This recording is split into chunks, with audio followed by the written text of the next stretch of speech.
Venivamo qua con gli amici in Dezza a giocare e c'era questo ragazzo con cui giocavamo che ci organizzava, ci diceva quello che dovevamo fare, insomma era come un allenatore in campo. Ho avuto la fortuna e la gioia di averlo in palestra come assistente, cercava di provare di fare l'allenatore. Mi è sembrato un predestinato, 3 lingue madri parlate fluentemente, ma soprattutto una capacità innata di toccare le corde delle persone e di conquistare il loro animo. Infatti le sue squadre si sono sempre distinte per buttarsi nel fuoco per lui. Era uno che andava dai suoi giocatori prima della partita e li mentalizzava. Tu sei il nostro giocatore migliore, quindi tu tiri, fai quello che sai fare, sei fortissimo, se sbagli non c'è problema, tu continua a tirare.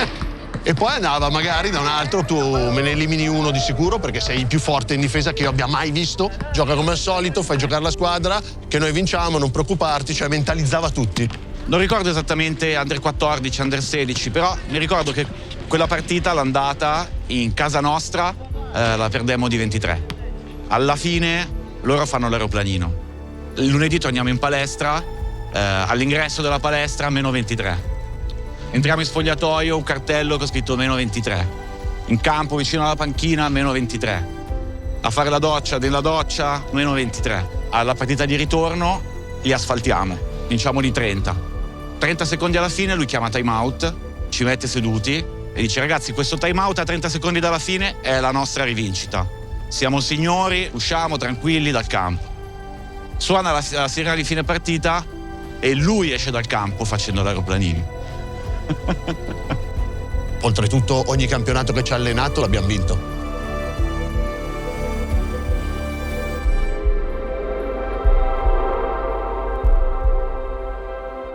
Sono stato annichilito dalla pallacanestro.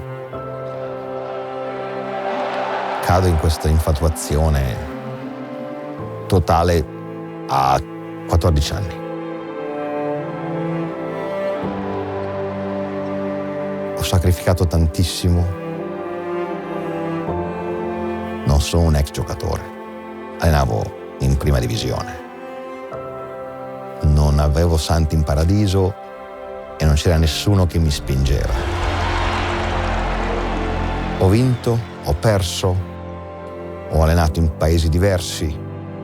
La scalata è stata lunghissima. È un viaggio. Che una prima. Come on. I'm good with that. Go. Bravo. Green beat us.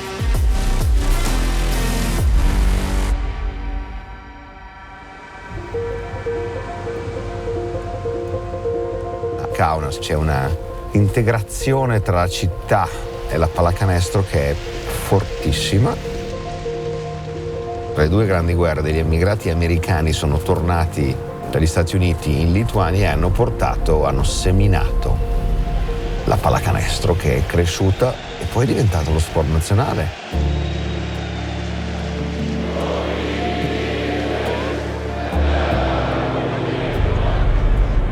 Tutto si sviluppa attorno a questa isola con il palazzetto, perché è un'isola artificiale. Tutta la facility dello Žalgiris è dentro il palazzetto. Ci vivo dentro perché è proprio casa mia. Io ho avuto la fortuna e il privilegio di allenare 2 squadre tra le più storiche d'Europa, il Partizan e lo Žalgiris, dove vieni sempre comunque sostenuto. Conoscono la pallacanestro, quindi sanno quando qualcuno gioca al di sopra dei propri limiti. Io ho cercato cosa vuol dire giocare davanti a questo tipo di tifo con le statistiche. Tutte le voci che venivano da energia, che sono sfondamenti, stoppate, palle recuperate e rimbalzi in attacco, erano maggiorate del 30%. Quando hai 20.000 persone che vengono per vederti fare una cosa, è molto più facile chiederla.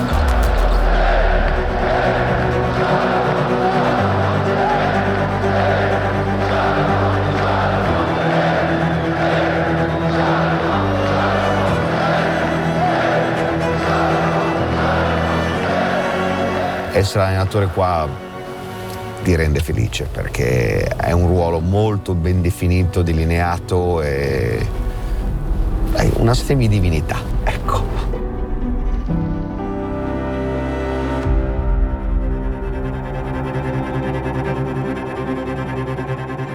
Ero destinato a Harvard e alla carriera diplomatica, perché mio nonno era console, che era quello che mi piaceva tantissimo.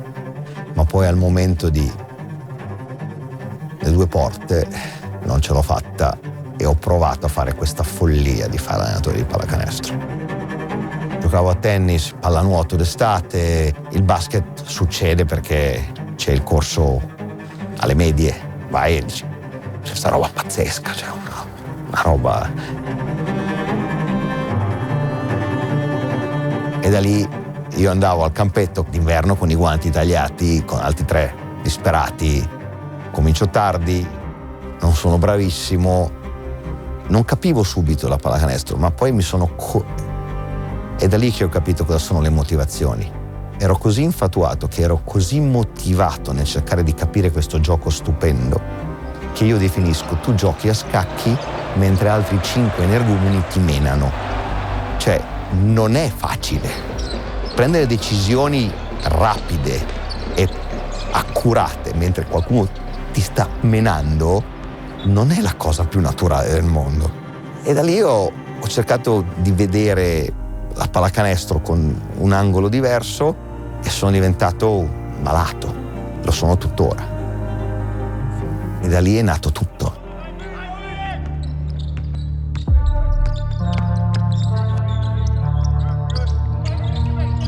So guys, I want an energetic game. I want a game with a lot of deflections. I want that we are everywhere. I want to have 10 players of Žalgiris on the court, not 5. Io parto sempre dividendo 3 macro aree del mio lavoro. La prima è avere una filosofia, poi avere una strategia relativa alla filosofia e poi vado a spezzare il capello con una tattica.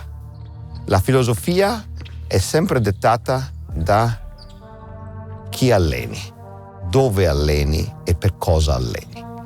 Credo che sia veramente una necessità essere il più flessibile e avere la possibilità di adattarsi alle situazioni. Io penso che il nostro lavoro sia diventato 100% situazionale, dove non puoi dire qui si fa così. No. Questa situazione, che può essere simile a un'altra ma è diversa, quindi ogni situazione va valutata nella sua interezza, senza compromettere certi valori. Ci sono cose che io definisco no go. No excuses, no explanations is the number one rule.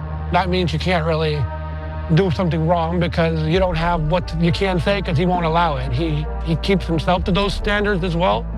But with that small little thing that he implements, it pushes you to be great. In that ideal world, if we play like this, let's say we play 4-side, okay, not 4-side, let's say we play three motion. We keep Brady, we keep the best shooters. No, we keep Brady on the Lavry and Brady on the wing corner, opposite corner. Yes, so they shoot shot. Yeah. The rule is simple: never 3 players on the weak side. So you take away rotation. In Serbia dicono una cosa bellissima, no? Meglio arroganti che impotenti, ok? Bisogna avere personalità. L'ego fa parte di questo giochetto. Però quando l'ego impatta sul risultato della squadra, questo è no-go. Lì non ci sono compromessi. Avere giocatori senza ego non va bene. Avere giocatori che mettono l'ego davanti alla necessità della squadra non va bene. È un surfare le onde molto alte. Nessuno, compreso l'allenatore, è più importante della squadra. Io accetto e spingo un giocatore a dirmi: guarda, questa cosa che fai non mi aiuta. Cioè, voglio un rapporto umano, diretto e onesto. Io sono sempre l'allenatore, tu sei sempre il giocatore, ok? Quindi insieme dobbiamo fare più, non meno, e neanche 0. You can screen, of course you can. I pass when I screen. No, or cut over. You can screen for the format. Like a ghost, you understand? Molte volte vado dai miei giocatori prima di un allenamento e chiedo: qual è il tuo obiettivo oggi? Coach, fare un buon allenamento. Non è un obiettivo. Siamo tutti pagati per fare un buon allenamento. Allora, se io voglio giocatori che abbiano un obiettivo anche individuale ogni giorno. You have to take this cut. Why you don't take this cut? So where is the being fair? I organizing 15 people to help you and you don't help them? You know that you have to deserve something. Can you deserve to stay here and play? Io non credo che esiste messaggio più forte di un allenatore che dice: davanti alla squadra ho sbagliato. Attenzione, se sbagli ogni giorno su cose importanti non sei bravo abbastanza. Dopo ogni allenamento partita mi chiedo sempre cosa potevo fare meglio. Trovo sempre qualcosa che potevo fare meglio. Noi assistenti abbiamo carta libera nel trovare delle opzioni per mettere in difficoltà quello che lui sta presentando. Quindi spesso non è che io l'ho visto in difficoltà, l'ho visto alla ricerca delle difficoltà, perché più la squadra e lui è preparato ad affrontare quello che succederà in partita e più sarà facile. A volte dire: no, ho sbagliato. Joe Dumars, lui mi diceva che un fenomeno in questo era Chuck Daly. Perdono una partita malamente in casa, cioè i bad boys. Dice: siamo molli, abbiamo giocato. Si alza l'Embiid e gli dice: sì, noi abbiamo fatto schifo, però voi non ci avete aiutato. Chuck Daly, che non a caso ha allenato il vero Dream Team, non a caso, dice: hai ragione Bill, abbiamo sbagliato anche noi, non succederà più. Come un momento di uno split of a second, un decimo di secondo ti cambia una stagione o una carriera. Straordinario. It's a vertical double drag. It's not on the same line. You will go more there, you understand? Bravo, okay? And now, as soon as he crossed your shoulders, even slipping sometimes, you go, you have to attack. If they commit, you have a very quick handoff there. Boom. Clear the corner, and we attack this.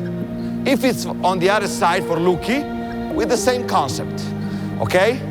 Clear? Very detail-orientated. Every small thing is very, very important. The first couple weeks was amazing. The attention to the screen, the spacing. If one foot's not where it has to be, you can see it in his face and getting annoyed. Oh, on the other hand, pass the ball, man. Aide, go. Io penso che la pallacanestro sia un gioco di dettagli. Give me the best screen, Luki. Give me the best screen. Boom. Get open, get open, get open. Don't stay too close and it will go right. You stay a little wider. Automatic trap to deny this. Otherwise, we're late. Kenan, oriented to this side and you play like this. Pass the ball, pass the ball. You want this. Clear? Okay, you want to force him inside. Mettere il piede con un angolo a 37 gradi o a 60 gradi cambia l'azione. This foot is over and you play like this. So if he goes here, it's a charge.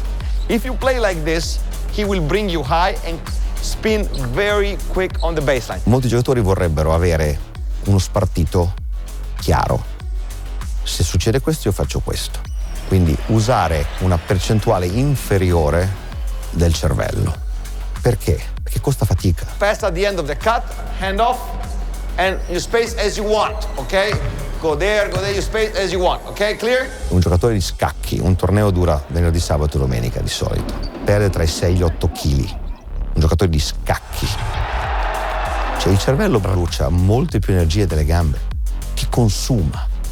Mi piace e penso che sia vincente una pallacanestro dove reagisci in tempo live sul campo. Se il tuo difensore ti marca con questo angolo, tu fai questa cosa. Se ti marca con un angolo diverso, tu fai un'altra cosa. Quando il giocatore capisce che il dettaglio che gli stai inculcando e gli stai rompendo le scatole ogni giorno lo rende un giocatore migliore, ti viene dietro. When he arrived here, all the preparation for the games changed a lot. Why you don't go? He went into a lot of very small details. When he starts, you have to go on the elbow. From the elbow, you can guard that shot. You understand? But I don't have to steal the ball. I have to be on time. No. You don't have to steal the ball. You have to take away the next pass. He's trying to push you to the maximum, to your limits,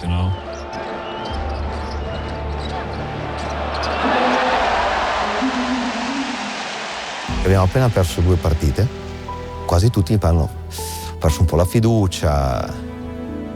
Io dico, andiamo al supermercato, compriamo la fiducia. Guys, one thing. If we are afraid to shoot the ball, we should go to play chess. This game is called basketball. If you are afraid to shoot the ball because you're afraid of mistakes, do something else in your life. Here, nobody will point a finger if you miss a good shot. Hold the screen, bravo. Hold the fucking screen. Non mi dimenticherò mai una frase che mi disse Sasha Danilovic.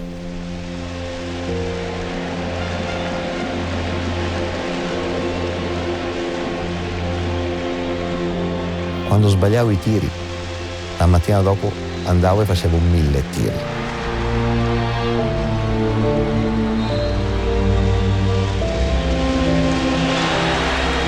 Quando gli altri mi menavano, giocavano molto fisico e non riuscivo a giocare, andavo in sala pesi.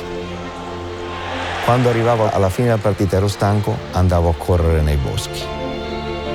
La fiducia si guadagna lavorando su te stesso e investendo su te stesso. Come? Ti fai il paiolo. Il giocatore più forte mentalmente che abbia mai allenato è Vassilis Spanoulis, chiamato anche Kill Bill. Primo allenamento io avevo preparato una serie di schemi per lui perché era nettamente il più forte di tutti. Prima amichevole, chiamo lo schema per lui, prima azione, palla persa. Io, vabbè, amichevole, richiamo lo stesso schema, l'azione dopo, palla persa. Mi giro verso l'assistente comincia a guardarsi i piedi, chi guarda la lavagnetta. Terza azione, terza palla persa. Time out, viene verso di me, prima che io dicessi, coach, non ti preoccupare. Sto lavorando su una cosa che non mi viene bene, quindi invece di andare a destra vado a sinistra. Ho l'obiettivo che se mi mandano a sinistra voglio migliorare questo aspetto del mio gioco. Time out finito, andiamo avanti.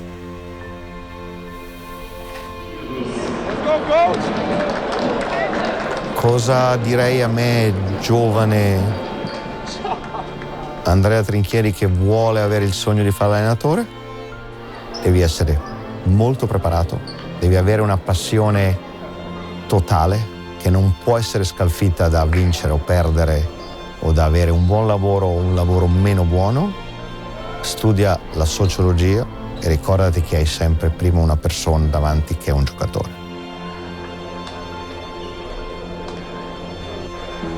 Dimmi dove mi devo fermare, coach. Fermati qui e non mi rompere più il controllo.